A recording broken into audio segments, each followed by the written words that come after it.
За жал, во последниот период, со оглед на тоа дека се повеќе сите луѓе се присутни на интернет просторот, онлайн вознемирувањето се зголемува.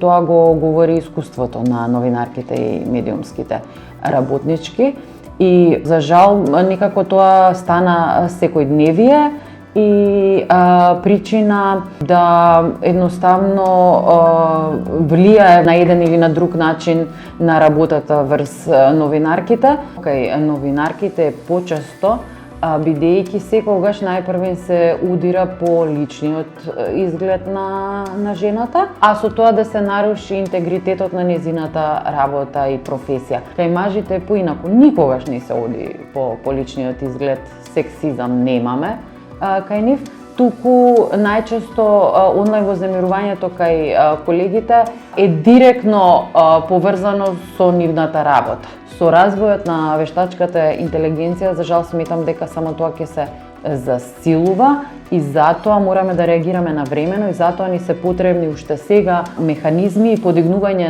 на свеста за да бидеме во тек со трендовите.